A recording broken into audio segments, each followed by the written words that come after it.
Vamos abrir as nossas Bíblias outra vez no Evangelho segundo escreveu João, no capítulo 3, onde nós iremos ler o texto que servirá de base para a nossa meditação nesta noite.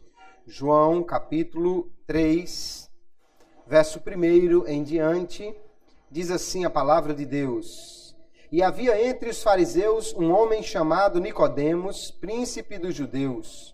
Este foi ter de noite com Jesus e disse-lhe: Rabi, bem sabemos que és mestre vindo de Deus, porque ninguém pode fazer estes sinais que tu fazes se Deus não for com ele. Jesus respondeu e disse-lhe: na verdade te digo, que aquele que não nascer de novo não pode ver o reino de Deus. Disse-lhe Nicodemos: como pode um homem nascer sendo velho? Porventura pode tornar a entrar no ventre de sua mãe e nascer?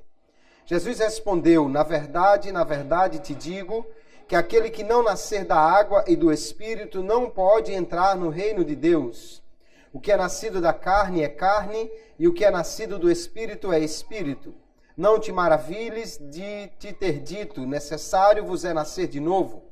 O vento assopra onde quer e ouves a sua voz, mas não sabes de onde vem nem para onde vai. Assim é todo aquele que é nascido do Espírito. Nicodemos respondeu e disse-lhe: como pode ser isso? Jesus respondeu e disse-lhe: tu és mestre de Israel e não sabes isso. Na verdade te digo que nós dizemos o que sabemos e testificamos o que vimos e não aceitais o nosso testemunho. Se vos falei de coisas terrestres e não crestes, como crereis se vos falar das celestiais? Ora, ninguém subiu ao céu, senão o que desceu do céu, o Filho do homem que está no céu. E como Moisés levantou a serpente no deserto, assim importa que o Filho do homem seja levantado, para que todo aquele que nele crê não pereça, mas tenha a vida eterna. Porque Deus amou o mundo de tal maneira que deu o seu Filho unigênito, para que todo aquele que nele crê não pereça, mas tenha a vida eterna. Porque Deus enviou o seu Filho ao mundo, não para que condenasse o mundo, mas para que o mundo fosse salvo por ele. Quem crê nele não é condenado, mas quem não crê já está condenado, porquanto não crê no nome do unigênito Filho de Deus. E a condenação é esta, que a luz veio ao mundo, e os homens amaram mais as trevas do que a luz, porque as suas obras eram más. Porque todo aquele que faz o mal aborrece a luz e não vem para a luz, para que as suas obras não sejam reprovadas. Mas quem pratica a verdade vem para a luz, a fim de que as suas obras sejam manifestas, porque são feitas em Deus. Amém. E graças a Deus, até o verso 21 nós lemos. Nesta noite, amados irmãos, nós vamos falar aqui sobre um tema que diz respeito à nossa salvação, à doutrina da salvação, e que é muitíssimo importante que todos nós conheçamos. Vamos tomar aqui esse texto do encontro de Jesus com um dos principais, um dos mestres dos judeus, dos fariseus, chamado Nicodemos, para aqui começando falarmos sobre o novo nascimento ou sobre a regeneração, que é este grande agir de Deus na nossa vida que nos faz mudar completamente e sermos uma nova pessoa pela ação do Espírito Santo de Deus na nossa vida. Nós vamos ver, queridos irmãos, que aqui Jesus está com um homem que conhecia a lei, mas diz o texto que ele foi de noite encontrar-se com Jesus. Talvez alguém pense ele foi de noite porque não queria ser visto, ou talvez João tenha registrado esse momento e o fato de ser à noite, porque há sempre uma comparação entre luz e trevas, né, que Jesus faz aqui, ou que João apresenta no seu evangelho. Então, Jesus é a luz e Nicodemos estava numa noite porque estava sem compreender, estava em ignorância também acerca do que Jesus ia lhe ensinar. É interessante que Nicodemos chega, né? E ele não perguntou nada, pelo menos o texto não registra nenhuma abordagem inicial de Nicodemos, a não ser saudar Jesus, dizer que ele era alguém vindo da parte de Deus, ou seja, ele como membro do Sinédrio estava autorizando ou reconhecendo que Jesus de fato era um profeta verdadeiro da parte de Deus, e sem que Nicodemos entrasse no assunto do reino de Deus, mas muito provavelmente era exatamente isso que estava na sua mente, no seu pensamento. Jesus já introduz imediatamente o assunto e diz: se alguém não nascer de novo, não pode ver o reino de Deus. Jesus então vai falar sobre a regeneração, o nascer de novo. O que é regeneração? Nós podemos ver que é um ato de Deus, pelo qual ele, por seu Espírito Santo, ressuscita um pecador que está na morte espiritual e faz dele uma nova criação. Nós vamos encontrar diversos textos na Bíblia falando sobre esta realidade do novo nascimento, da regeneração que Deus faz na vida do homem.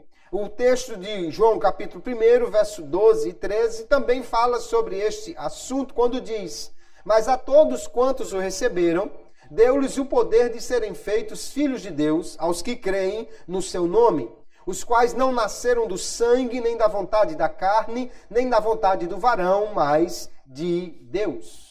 Note que o que Jesus está falando aqui é exatamente sobre um nascimento que é gerado pelo Espírito, um nascimento que vem de cima e que João já havia dito que vem de Deus. Então é Deus quem faz esta mudança, esta regeneração espiritual na vida do homem. Não é algo que o homem produza por seu esforço, não é apenas uma mudança de entendimento, é uma nova geração que Deus faz no homem por seu Espírito Santo. Junto com a adoção, a regeneração caracteriza a filiação cristã. Ou seja, quando nós somos regenerados, nós nascemos como filhos de Deus. E quando somos adotados como seus filhos. Na regeneração, Deus nos dá da sua natureza. Na adoção, Ele nos dá da sua herança. Pela regeneração, nós somos declarados filhos de Deus na sua essência. Como adoção, nós somos declarados filhos de Deus por uma questão de direitos. Então, a regeneração está diretamente ligada à adoção, pelo qual agora nós nascemos e nos tornamos novas criaturas e, portanto, filhos de Deus com uma nova natureza. Nós vemos que a regeneração, ela é a resposta divina para a chamada depravação total do homem. Ou seja, o homem está morto nos seus pecados e delitos, o homem está completamente separado de Deus, portanto, e agora, pela regeneração, Deus age em nós, Deus age no homem para fazer dele uma nova criatura. É diferente da justificação, né? A justificação é algo que Deus faz por nós e por essa justificação nós somos declarados santos, somos declarados sem culpa. Deus nos declara justos quando nos justifica. Primeiro, então, Deus vai nos declarar justos, depois Ele vai nos tornar santos através da regeneração. Na justificação, Deus age por nós. Na regeneração, Ele age em nós, nos fazendo agora participantes da sua natureza. Esse poder que vivifica o homem é o mesmo poder que vivificou a Cristo, né? Então nós podemos dizer que, como uma renovação ou vivificação espiritual, a regeneração é a comunicação da vida de Cristo, da vida do Cristo ressurreto, para a alma do homem ou no ser inteiro do homem. Romanos capítulo 6 e o verso 4, ele vai fazer alusão a isto quando diz: de sorte que fomos sepultados com ele, com Cristo, pelo batismo na morte, para que, como Cristo ressuscitou dos mortos pela glória do Pai, assim andemos nós também em novidade de vida. O batismo, aqui é uma figura. Quando nós mergulhamos, estamos demonstrando que participamos da morte de Cristo. Quando emergimos da água, demonstramos que somos agora participantes da sua ressurreição, ou seja, somos agora uma nova criatura nele. Então isso é maravilhoso, queridos irmãos, entendermos que Deus, quando nós aceitamos a Jesus como nosso Salvador, Ele nos fez agora novas criaturas. Estávamos mortos no pecado, totalmente distante de Deus, e agora Ele, por seu Espírito, nos fez um novo ser, um ser que pode agora andar em santidade, que pode agora andar de maneira a agradar.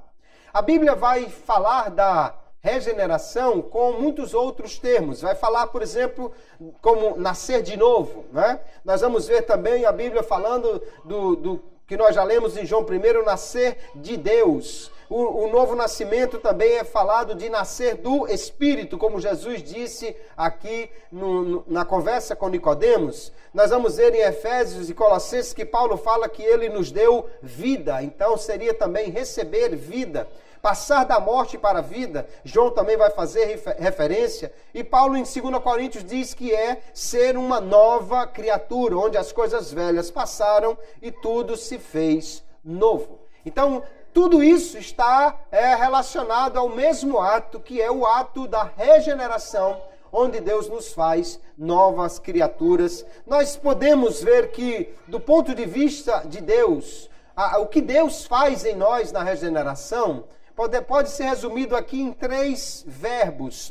O primeiro é o verbo nascer. Jesus disse que o homem não pode entrar no reino de Deus se ele não nascer de novo, não nascer da água e do Espírito. Nicodemos fica meio perturbado com isso aqui, porque ele só está pensando no nascimento físico, E ele, sendo um homem já velho, e possivelmente já também um tanto barrigudo, ele está pensando: como é que eu posso voltar ao ventre da minha mãe? Se já foi uma luta para nascer quando era pequeno, imagine agora que é grande, como vai ser esse nascimento. Ele então não está entendendo, porque ele está pensando no nascimento físico. Mas o nascer quer dizer que agora é uma nova geração, uma nova criatura que está surgindo ali. Não é simplesmente uma melhorada, uma reforma, não é simplesmente um remendo, mas é algo novo que Deus está gerando no homem. Ele agora nasce como filho de Deus na regeneração. Pedro vai fazer referência a isso na primeira epístola, capítulo 3, quando diz, capítulo 1, verso 3, bendito seja o Deus e Pai de nosso Senhor Jesus Cristo, que segundo a sua grande misericórdia, nos gerou de novo para uma viva esperança pela ressurreição de Jesus Cristo de entre os mortos. Algumas vezes o texto usado para falar de nascer é o mesmo texto usado para falar de dar à luz a uma criança. Então Deus nos faz realmente nascer de novo, somos novas criaturas. Nós vamos ver também que o verbo dar vida, o termo dar vida é usado para falar desse novo nascimento. Porque antes de nascer de novo, o homem está morto. Morto espiritualmente. Quer dizer que ele não tem comunhão com Deus. Que ele não tem o seu sentido espiritual verdadeiro para o bem. Que ele não pode fazer nada que agrade a Deus. Está morto, separado de Deus. Jesus fez referência a isso quando um homem que é chamado para seguir ao mestre diz: deixe que eu primeiro vá sepultar o meu pai. Ele estava adiando a ida de estar com Jesus até que seu pai morresse. Jesus então diz: deixa que os mortos sepultem os seus mortos. É lógico que Jesus não estava falando dos mortos físicos sepultarem os outros mortos físicos, que isso é impossível, mas ele estava falando dos mortos espirituais sepultarem os mortos físicos. Aqui está então um homem que, apesar de estar vivo fisicamente, está morto espiritualmente, mas que quando aceita Jesus como seu Salvador, recebe o Espírito de Deus, recebe vida do Espírito Santo, recebe uma injeção da vida de Deus na alma do homem e se torna agora então nascido de novo. Ele agora está vivo espiritualmente. Lá em Efésios capítulo 2, o verso 5, o apóstolo Paulo vai dizer: estando nós ainda mortos em nossas ofensas, nos vivificou juntamente com Cristo, pela graça sois salvos. Veja que ele vai dizer aqui que nós estávamos mortos em pecados, mas que pela graça de Deus nós podemos chegar a Cristo pela fé, e é exatamente porque nos unimos a Cristo que nós nascemos de novo e recebemos vida dele. E ainda podemos encontrar o termo criar, não é? Fazendo referência aqui a esse nascimento que é algo totalmente novo que Deus vai fazer na vida do homem. 2 Coríntios 5:17, o texto diz assim que, se alguém está em Cristo, nova criatura é, as coisas velhas já passaram, eis que tudo se fez novo. Deus então agora dá ao homem uma nova natureza que ele não tinha antes. Como os homens já nascem pecadores, então Deus está dando algo totalmente novo a alguém que recebe a Jesus pela fé. Não é algo que ele tivesse, nem na sua inocência quando era criança. Ele agora tem algo realmente novo que Deus lhe dá por causa deste ato de regeneração na sua vida. Então, o que acontece quando o homem é regenerado, quando ele aceita Jesus? Ele se torna filho de Deus, né? Ele nasce como filho de Deus e, portanto, é herdeiro dos céus. Ele agora é declarado filho de Deus e adotado, né, para ter todos os direitos de filho. Ele também é uma nova criatura, e uma criatura que é santa, participante da natureza divina. Tudo se fez novo. Não é apenas algo que acontece no espírito do homem, é algo que acontece em todo o ser do homem. Porque antes a sua vontade, os seus sentimentos, antes tudo estava preso ao pecado, e agora ele é uma nova criatura e pode sentir, querer e ter verdadeira vida espiritual em união com Cristo. E é também uma restauração da imagem de Deus no homem. Quando Deus criou Adão, Deus fez o homem à sua imagem. Imagem que não é do seu corpo, mas sim das características de Deus, como inteligência, como santidade, como a capacidade de pensar, a capacidade de também gerenciar as coisas, né?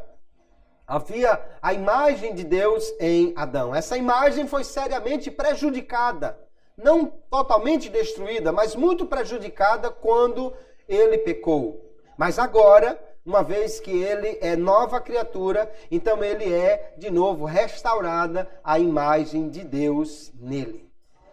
É como se um carro, né, tivesse capotado, ou ainda lá na fábrica, antes de sair, caiu uma peça em cima dele e ele ficou amassado. E foi colocado no mercado assim mesmo. Todo carro só saía da fábrica amassado, porque já sai o homem pecador. Mas quando ele aceitou a Jesus, então alguém foi lá, levou ele na oficina santa e fez o serviço de lanternagem completo. Ele ficou sem um arranhão, sem um amassado. Então agora realmente o homem é a imagem de Deus. Colossenses capítulo 3, o apóstolo Paulo diz no verso 10: e vos vestistes do novo. Ele está falando já dos crentes que já nasceram de novo, foram regenerados. Do novo que se renova para o conhecimento, segundo a imagem daquele que o criou. A imagem de Deus agora então é restaurada no homem quando ele nasce de novo pela ação do Espírito Santo. Por que nós precisamos nascer de novo?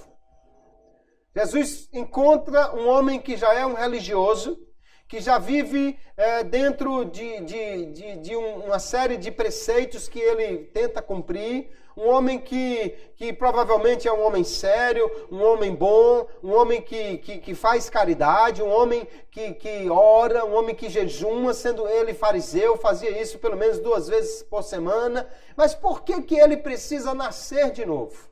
É porque nós, queridos, independentemente de qualquer atitude que tenhamos, de qualquer religião, o homem, da maneira como ele se encontra, ele está morto em delitos e pecados. Ele pode até fazer alguma coisa boa, mas nada que possa realmente fazer com que ele mereça a sua salvação. Ele pode até praticar uma caridade, mas ele não pode realmente agradar a Deus para ser salvo. Não pode, porque ele está maculado pelo pecado. É como se ele tivesse com um vírus, como se ele tivesse com uma doença infecciosa, ele está com uma tuberculose espiritual e tudo que ele faz, ele tosse e espalha aquele vírus em tudo que ele toca. É mais ou menos assim a ideia do homem no pecado. Para ter comunhão com Deus, ele precisa ser santo. Mas ele é pecador e não pode ter santidade de si mesmo. Então ele precisa nascer de novo para poder ter uma vida santa que só Deus pode lhe dar. Nós vamos encontrar no texto que já lemos, Efésios 2:5, nós estávamos mortos em nossas ofensas, mas ele nos vivificou juntamente com Cristo, pela graça sois salvos. Nós vamos ver também, ainda em Efésios capítulo 5, verso 25 em diante, o apóstolo Paulo está falando de como devem se comportar os crentes na nova vida que eles têm agora em Cristo. E na sua orientação para o marido e a mulher, ele diz: vós maridos, amai vossas mulheres, como também Cristo amou a igreja. E a si mesmo se entregou por ela, para a santificar, purificando-a com a lavagem da água pela palavra, para apresentar em si mesmo igreja gloriosa, sem mácula, nem ruga, nem coisa semelhante, mas santa e irrepreensível. Glória a Jesus. Veja o que Cristo fez por nós quando ele morreu, quando ele se entregou. Ele fez isso para nos santificar, para que nós pudéssemos ter uma vida santa, irrepreensível, sem mancha, sem ruga, sem nenhum defeito, somente pela fé em Cristo. Nesta união com Cristo, o homem pode se tornar santo. E sem santidade, ninguém pode ver ou agradar a Deus. Então, o homem precisa nascer de novo para poder ele se tornar apto para o reino de Deus, para ter comunhão com Deus.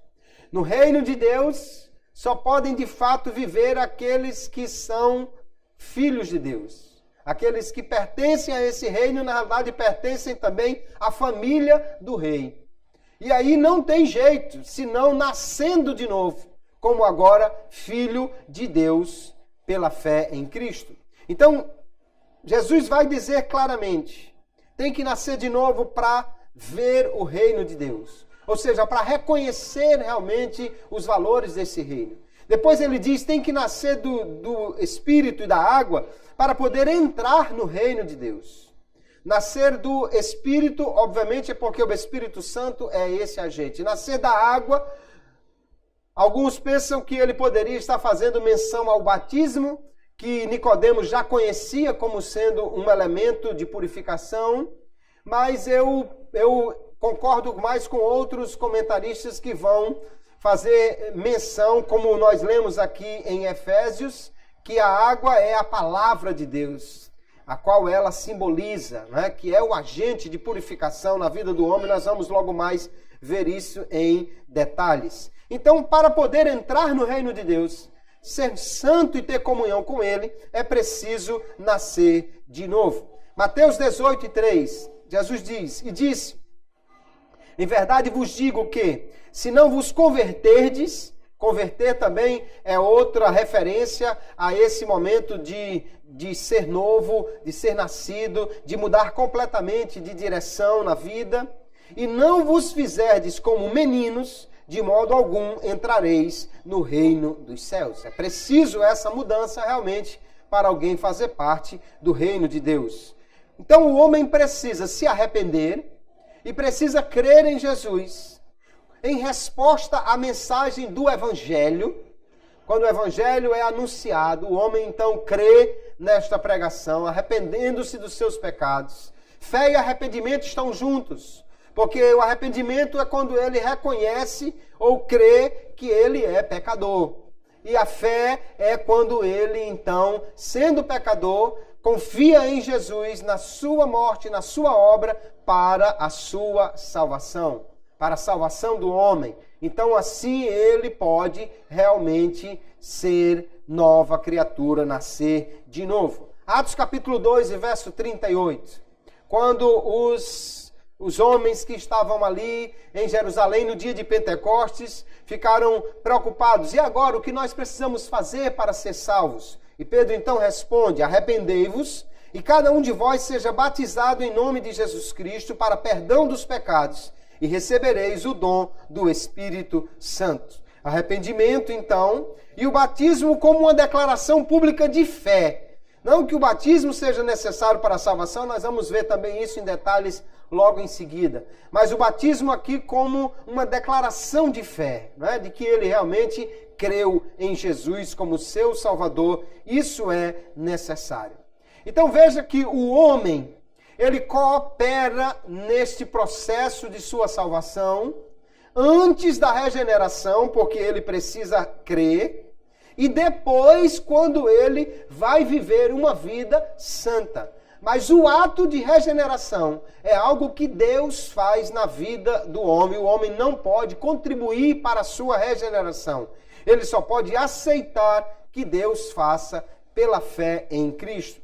Eu cito aqui o teólogo Charles Hodge, que diz: a alma coopera ou é ativa no que precede, ou seja, antes, o arrependimento e a fé, e no que sucede a mudança, em viver uma vida agora santa. Mas a mudança propriamente dita é algo que se experimenta, não algo que se faz. Então o novo nascimento não é algo que alguém faz. Ah, eu entendi, agora eu preciso mudar. Não, é Deus quem faz a mudança no homem, é Deus quem transforma ele numa nova criatura. Do contrário, ele jamais poderá realmente ser regenerado.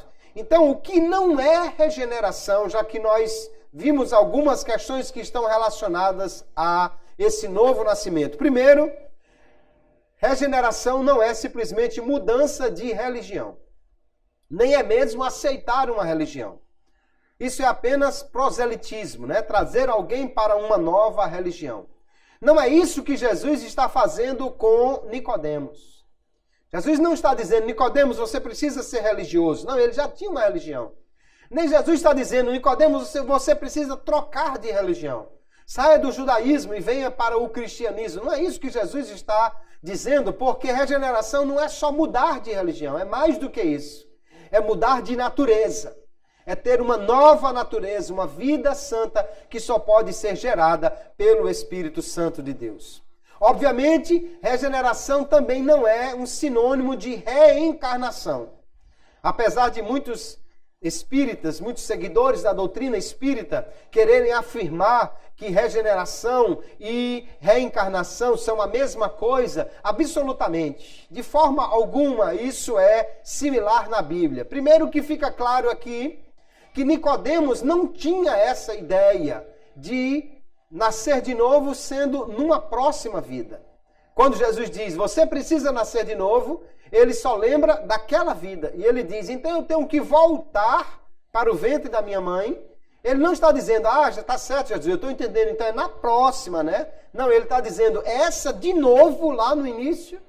Ele não tem nenhuma noção aqui de reencarnação. Reencarnação é uma doutrina que nasceu no hinduísmo e que foi incorporada por Allan Kardec e outros seguidores aí do espiritismo. Nada tem a ver com a Bíblia. A Bíblia não ensina isso em lugar algum.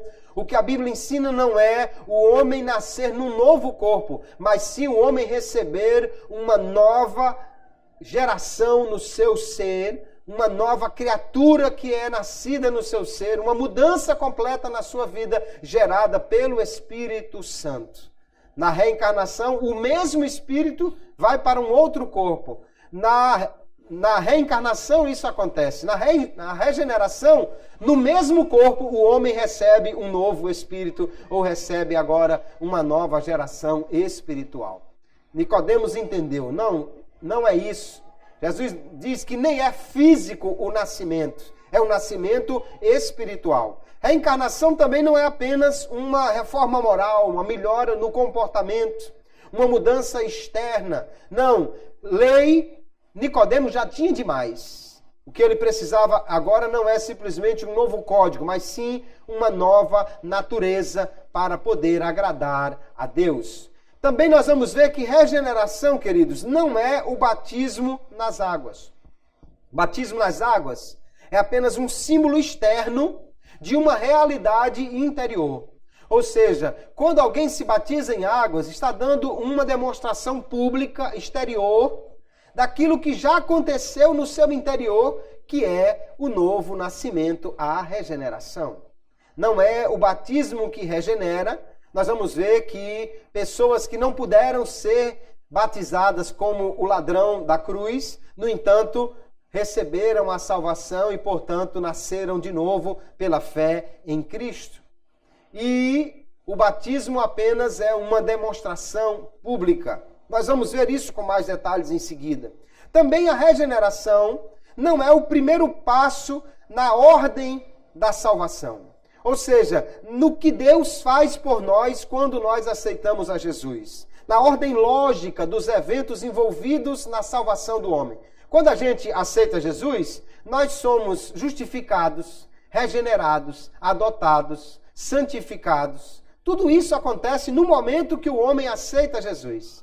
Mas, apesar de não haver uma ordem cronológica, tudo acontece ao mesmo tempo, nós podemos pensar numa ordem lógica. E a regeneração não é a primeira ação, porque o homem precisa crer primeiro para depois ele ser regenerado. Vamos ver então, em primeiro lugar, a questão do batismo em águas. Por que regeneração não é igual ao batismo? Porque o batismo é apenas um ritual externo. Há algumas pessoas, alguns cristãos até, que defendem a chamada regeneração batismal. Que alguém tem que se batizar, senão ele não pode ser salvo. Por isso que batizam-se as crianças, para garantir logo que durante toda a vida ele esteja inserido nessa realidade. Mas nós vamos ver que a Bíblia não defende, não apoia esta ideia do batismo como necessário para a salvação. A água referida aqui no texto de Jesus com Nicodemos, que diz que se não nascer da água e do Espírito, não pode entrar no reino de Deus, o verso 5, ele está muito mais para um símbolo da palavra de Deus do que para a realidade do batismo. Nós já lemos Efésios capítulo 5 e o verso 26, né? Para a santificar, para a purificar pela palavra. 1 Pedro 1,23 diz, sendo de novo gerados, não de semente corruptível, mas da incorruptível, pela palavra de Deus, viva e que permanece para sempre. Então o batismo é um passo importante, um passo de obediência, porque Jesus disse que deveria ser batizado. É uma demonstração pública de fé. Mas isso não é o que efetua a salvação. Ele até ilustra o processo de salvação, como nós lemos em Romanos capítulo 6, né? Onde Paulo diz, ou não sabeis que todos quantos fomos batizados em Jesus Cristo, fomos batizados na sua morte, de sorte que fomos sepultados com ele pelo batismo na morte, para que como Cristo ressuscitou dos mortos pela glória do Pai, assim andemos nós também em novidade de vida. Então, quando o batizando é imerso na água, ali está simbolizando que ele morreu com Cristo.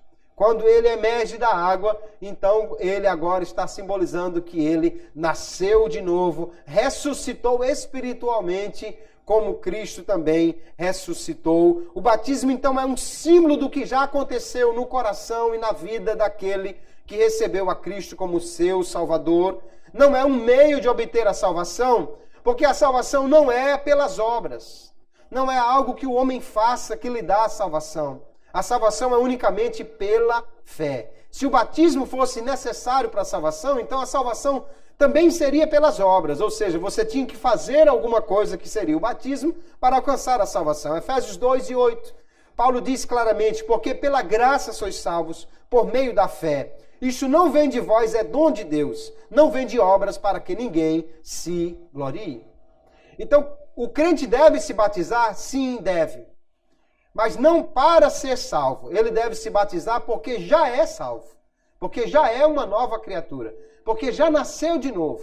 Porque já creu em Jesus. Então ele está agora dando testemunho público da sua fé pelo batismo em águas. Nós vamos ver também que a regeneração não é o primeiro passo na salvação. Não é a primeira coisa que acontece para o homem ser salvo. Por quê? Porque nós vemos pela Bíblia Sagrada que a fé vem antes da regeneração. O homem precisa crer para poder nascer de novo. Nós já vimos João capítulo 1, verso 12, é muito claro o texto que diz: mas a todos quantos o receberam, pela fé, não é? Deu-lhes o poder de serem feitos filhos de Deus, aos que creem no seu nome. Então o homem crê em Jesus, e agora, porque ele creu, ele é regenerado, é tornado filho de Deus. Alguns teólogos colocam em ordem inversa. Diz que primeiro Deus regenera o homem, para depois ele para depois ele crer, né? Ele recebe fé depois da regeneração. Mas não é isso que a Bíblia mostra. Até porque o fato do homem crer é algo que ele precisa fazer. Deus não crê pelo homem. Deus não manda que os regenerados creiam, mas ele manda que o homem creia para poder ser regenerado ou salvo. Lá em Gálatas capítulo 3, verso 26, Paulo também diz: porque todos sois filhos de Deus pela fé em Cristo Jesus. Então é crendo que o homem se torna filho de Deus, ou seja, é regenerado e adotado. Ainda 1 de João, capítulo 5, verso 1, todo aquele que crê que Jesus é o Cristo é nascido de Deus, e todo aquele que ama ao que o gerou também ama ao que dele é nascido. O nascido aqui, alguém diz, está na forma passiva. De fato, é Deus quem faz a regeneração. Mas primeiro diz que ele crê que Jesus é o Cristo. Então ele crê para poder ser regenerado. O teólogo holandês Jacob Arminio, ele fala sobre isso, quando ele está falando sobre a salvação e as coisas que são necessárias à salvação. Ele diz que para ser salvo o homem tem que ser um pecador, obviamente, porque senão ele não pode ser salvo. Além de ser necessário o pecado no homem para ele ser salvo, ele diz que tem outra coisa que também é necessário para a salvação. E ele diz, essa coisa é a fé em Jesus Cristo, sem a qual a adoção não é concedida a nenhum homem, e sem sua consideração a adoção não está preparada a ninguém pela predestinação divina. Ele cita João 1:12, que nós já lemos, é pela fé aos que creem no seu nome que o homem se torna filho de Deus. Ele prossegue, pois aqueles que creem são adotados e também regenerados, né? E não aqueles que são adotados recebem o dom da fé. A adoção é preparada para os que creem e não a fé é preparada para os que são adotados. Da mesma maneira, a justificação é preparada para os fiéis e não a fé é preparada para os justificados. Deus não justifica nem adota pecadores que não creram. Ele não adota incrédulos. Deus não justifica incrédulos. Nenhum incrédulo pode ser salvo. Então, primeiro o homem precisa crer para depois, então, ele ser salvo, justificado, regenerado, adotado.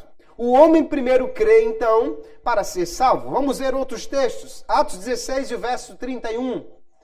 Quando o carcereiro de Filipe pergunta, o que eu faço para ser salvo? E a resposta de Paulo é, crê no Senhor Jesus Cristo e serás salvo, tu e a tua casa. Paulo não diz, primeiro você tem que ser regenerado. Não, ele diz, creia e então você será salvo. No processo de salvação está incluso regeneração, adoção, justificação, santificação. Ainda outro texto, Romanos 1:16, Paulo diz, porque não me envergonho do evangelho de Cristo, pois é o poder de Deus para a salvação de todo aquele que crê.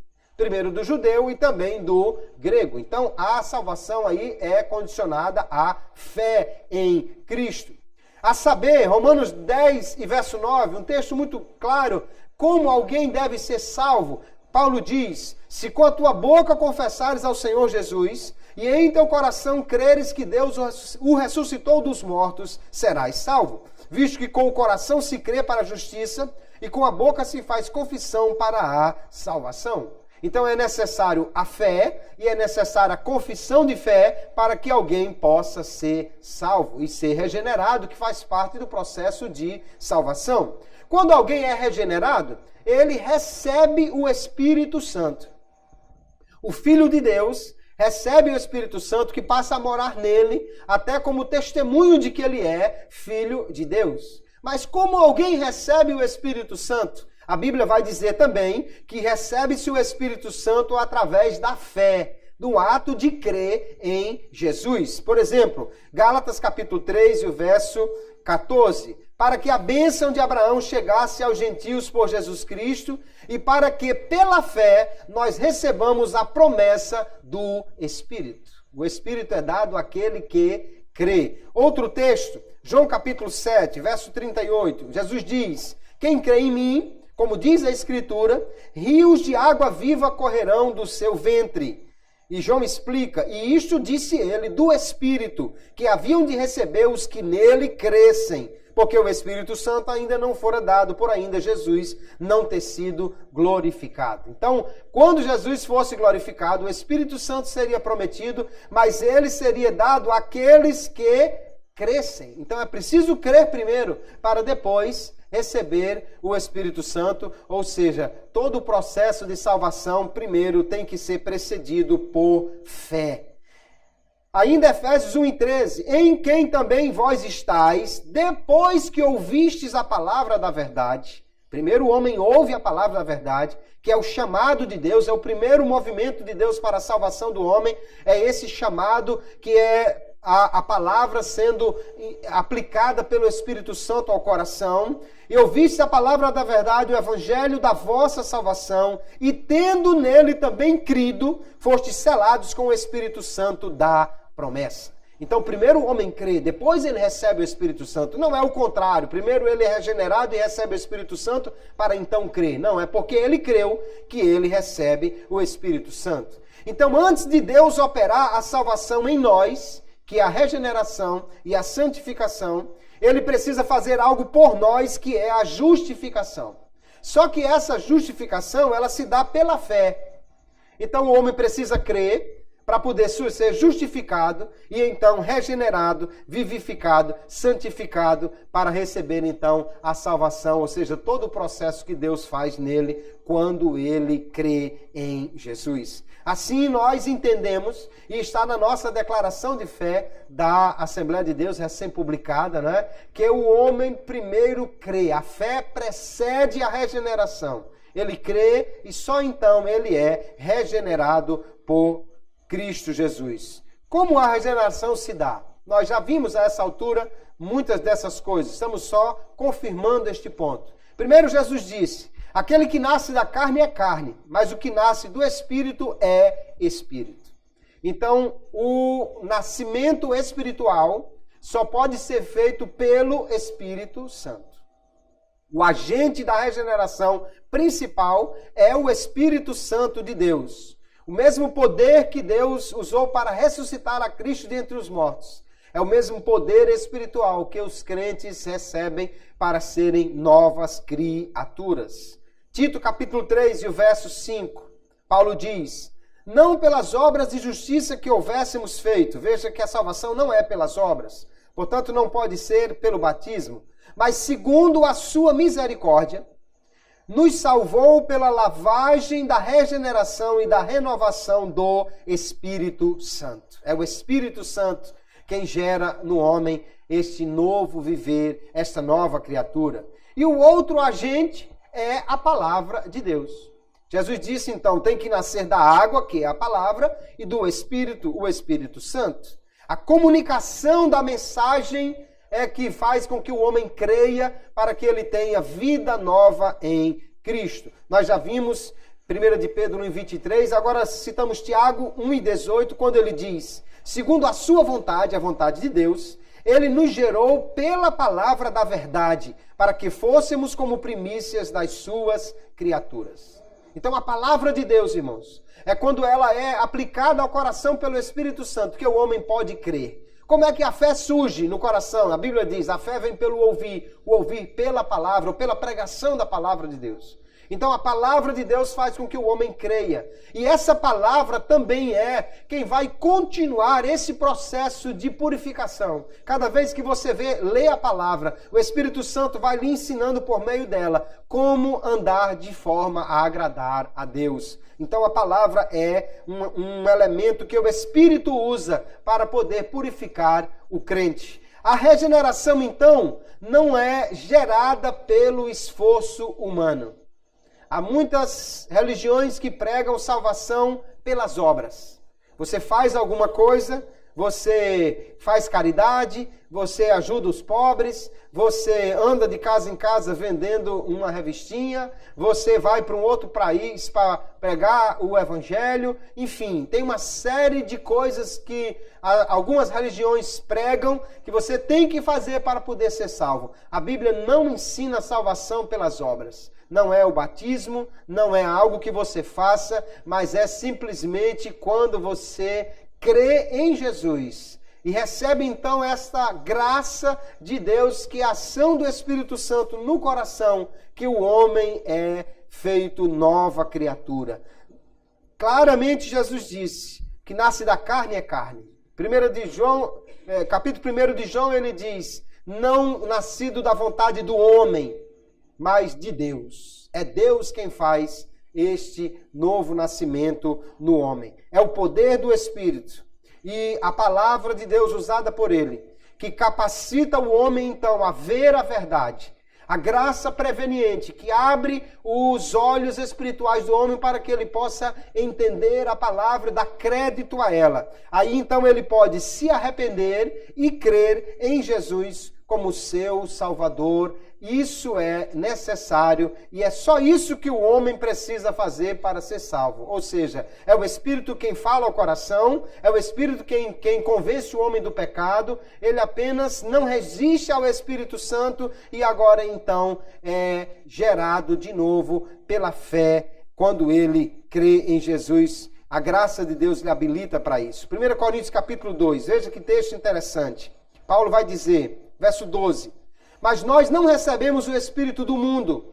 Não é o mundo, não é o homem que pode gerar a nova criatura, mas o Espírito que provém de Deus, para que pudéssemos conhecer o que nos é dado gratuitamente por Deus. A primeira ação do Espírito aí é nos fazer entender, conhecer, ver a verdade de Deus. E ele continua, as quais também falamos não com palavras de sabedoria humana, mas com as que do Espírito Santo ensina, comparando as coisas espirituais com as espirituais. É o Espírito Santo quem fala ao coração do homem. E ele diz ainda, ora, o homem natural, ou seja, o homem sem ser gerado de novo, não compreende as coisas do Espírito de Deus, porque lhe parecem loucura, e não pode entendê-las porque elas se discernem espiritualmente. Um homem muito sábio, muito inteligente, ele pode ler a Bíblia, ele pode fazer uma resenha dela, ele pode fazer uma crítica literária dela, ele pode até fazer um livro sobre o assunto, mas se não for pelo Espírito Santo de Deus, ele não pode de fato entender e receber essa verdade pela fé no coração. E Jesus faz uma oração extraordinária, linda, quando ele diz, graças te dou, ó Pai, Senhor dos céus e da terra, que ocultaste essas coisas aos sábios e entendidos e revelaste aos pequeninos. Glória a Jesus. Então, às vezes, alguém que não sabe nem ler, alguém que não sabe escrever, alguém que não entende muito de gramática, mas o Espírito de Deus fala ao seu coração, ele entende a verdade do Evangelho, abre o coração ao Espírito de Deus e agora, pela fé, ele recebe Jesus e é salvo e feito nova criatura para a glória de Deus. Aleluia. É isso que é extraordinário, irmãos. O cristianismo não é uma religião para os ricos, nem para os entendidos, nem para os bem-nascidos, mas para todos. Se a salvação fosse pelo dinheiro, só os ricos seriam salvos. Se a salvação fosse pelo esforço, só os que tivessem saúde seriam salvos. Se a salvação fosse por algo que você tem que fazer, quem nascesse com uma grave doença ou o homem que tivesse paralítico numa cama não poderia ser salvo. Mas a salvação é pela fé. Então o homem rico pode crer, o pobre pode crer, o que tem saúde pode crer, o que está doente pode crer, o que pode correr pode crer, o aleijado pode crer, qualquer um que entenda a verdade do Evangelho pelo Espírito Santo, ele pode crer e assim todos então podem ser salvos. Que coisa maravilhosa que Deus nos faz. Para nascer de novo, o homem então precisa apenas crer em Jesus como seu Salvador. A sua participação nesse processo é apenas não resistir ao Espírito Santo. Porque quem fala, quem convence é o Espírito. Ele só diz sim, ele só aceita e o Espírito Santo então faz todo o processo de regeneração na vida do homem. Nós já citamos João 1:12, que é o que crê no nome de Jesus, que é feito Filho de Deus. É interessante que algumas pessoas elas têm dificuldade de entender esse processo de salvação e querem complicar um pouco e querem dizer que não, Deus mandou Jesus para morrer só por uma parte dos homens, todos não podem crer e também você não é você que crê, é Deus quem lhe dá a fé. Mas Jesus, explicando para Nicodemos esse processo de salvação, Jesus vai fazer uso de uma história que é muito simples para nós entendermos. Ele vai fazer referência a um episódio registrado lá no livro de Números, quando Israel estava no deserto e Israel murmurou. E agora, como Israel pecou contra Deus, Deus mandou serpentes, cobras. Deus, na realidade, eu entendo que liberou as serpentes que no deserto devia ter já bastante, né? E mandou que elas fossem lá para o meio do povo. E o povo começou a ser picado por cobras e começou então a morrer. Então o homem que era picado por uma cobra, agora ele estava condenado. Ele não tinha nada que pudesse fazer. Não tinha Instituto Butantan, não tinha soro antiofídico, não tinha nada disso, não tinha hospital, remédio, posto de saúde, nada. Então ele estava condenado. Não tinha como se salvar. Essa é uma ilustração perfeita da condição do homem sem Deus. Ele está com o vírus do pecado no seu corpo, ele está com o veneno do pecado no seu corpo e está condenado à morte. É só uma questão de tempo para ele morrer. Mas quando isso aconteceu, o povo clamou por misericórdia, Deus mandou que Moisés fizesse uma cobra de metal, algo que era semelhante ao que estava provocando a morte, mas que deveria ser colocado numa haste suspensa, não é? E todo aquele que olhasse para a serpente seria curado. Jesus então vai usar esta história como ilustração e vai dizer, verso 14 que lemos, e como Moisés levantou a serpente no deserto, assim importa que o Filho do Homem seja levantado, para que todo aquele que nele crê não pereça, mas tenha a vida eterna. Então o homem estava morto no pecado, assim como estavam condenados os israelitas picados pelas serpentes no deserto.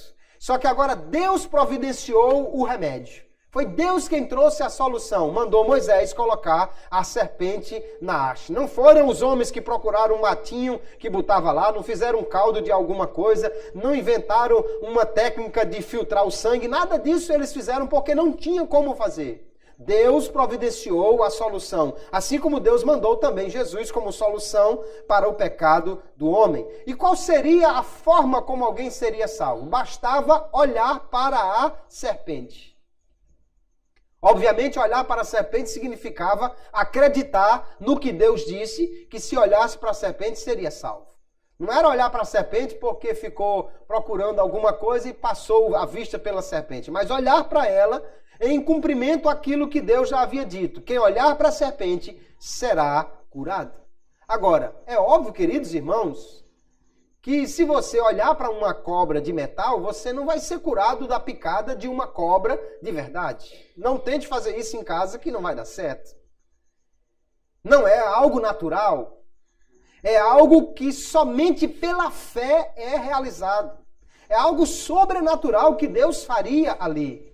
Da mesma maneira, é a salvação em Cristo. Não é o que você faz. Não é porque você veio à igreja. Não é porque você comprou uma Bíblia. Não é porque você veio ao culto. É porque você simplesmente acreditou que Jesus morreu por você e que isto é suficiente para perdoar os seus pecados. Porque você recebeu Jesus como seu Senhor e seu Salvador. Então, a fé aqui demonstrada na promessa de Deus não é mérito nenhum do homem. Nenhum homem podia dizer, tá vendo aí? Eu que me curei, porque fui eu que olhei para a serpente. Porque eu olhei para ela com um olhar de fé. Ora, aí a ação do homem em crer não lhe dá mérito algum. Não é porque alguém fez alguma coisa. Deus faz isto simplesmente porque nós confiamos nele. Romanos 4 e 5, Paulo vai dizer que aquele que faz alguma coisa e recebe algo em troca, isso é dívida. Mas aquele que não faz, mas crê e recebe, isso é dádiva, é a graça de Deus. Deus, então, é o autor da salvação. Foi Ele que mandou Jesus para morrer por nós. Aqueles que ouvem a mensagem do Evangelho devem apenas crer. Assim como o israelita picado pela serpente devia apenas crer e olhar para a serpente. Crer e confiar em Jesus é tudo que o homem precisa fazer para ser salvo. A salvação, no entanto, só acontece na vida daquele que crê. Imagine dois homens lá no deserto. Os dois foram picados por cobras. Os dois estão com veneno no corpo. Um lembra, Deus disse que se olhasse para a serpente seria curado. E olha para a serpente. O outro diz, não está vendo que isso não vai dar certo? Eu não acredito nisso não. Quem já viu alguém ser curado de veneno de cobra olhando para uma estátua? E ele não olha para a estátua. E então, o que ia acontecer? O que olhou com fé seria curado. O que não olhou, morreria. Assim também, Jesus está dizendo que o Filho do Homem seria levantado e que todo aquele que nele crê seria salvo. Mas aquele que não crê, ele diz, já está condenado. De fato, alguém que já foi picado pela cobra e não tem remédio, já está condenado. Mas se ele crê, ele será salvo. No entanto, se não crê, nunca poderá ser salvo. Foi Deus quem estabeleceu assim em sua soberania. Foi Deus quem estabeleceu que era necessário o homem crer para ser salvo. Não fomos nós que inventamos.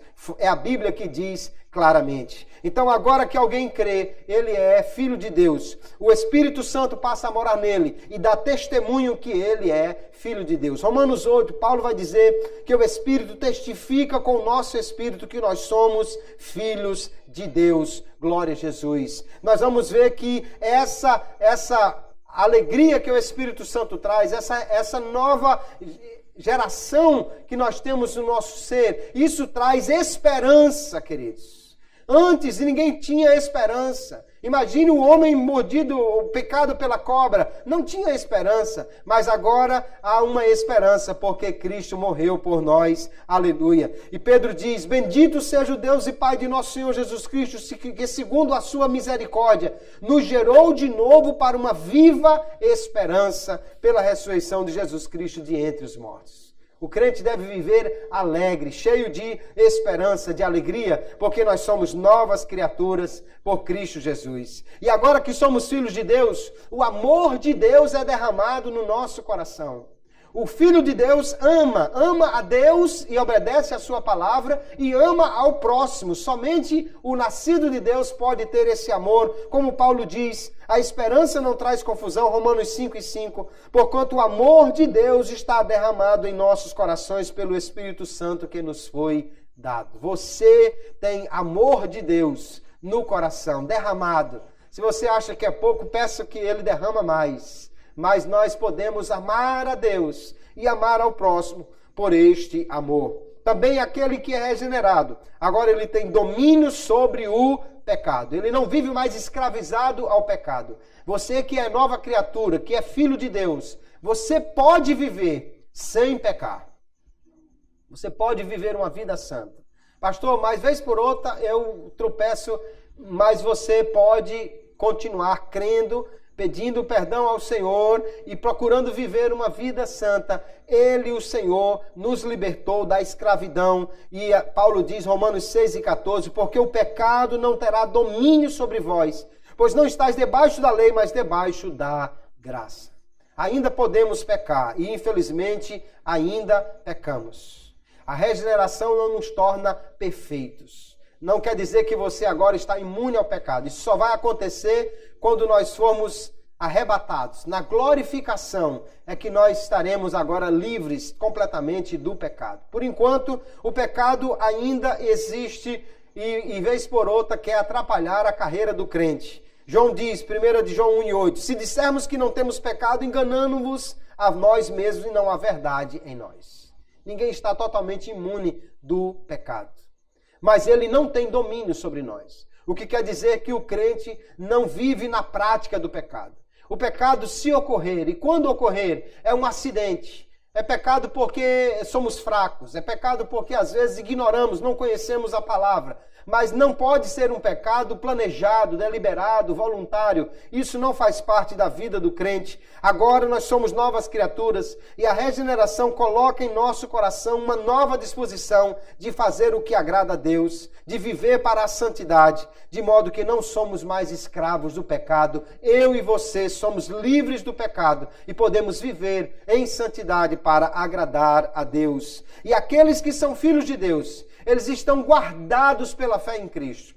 Os filhos de Deus estão seguros contra o mundo. A Bíblia diz que o que é nascido de Deus vence o mundo. Estão seguros contra o diabo. A Bíblia diz que o que é nascido de Deus, o diabo não lhe toca. E agora devem andar de forma a agradar ao Pai. Aleluia. O mundo está aí nos cercando, a carne está lutando contra nós, o diabo se levanta contra nós, mas por sermos filhos de Deus e pela fé em Jesus, nós temos graça suficiente para vencer tudo isso e alcançar a salvação, aleluia, perseverando até o fim. Que Deus nos ajude, queridos irmãos, que nós possamos nesta noite agradecer a Deus, porque Ele nos fez novas criaturas.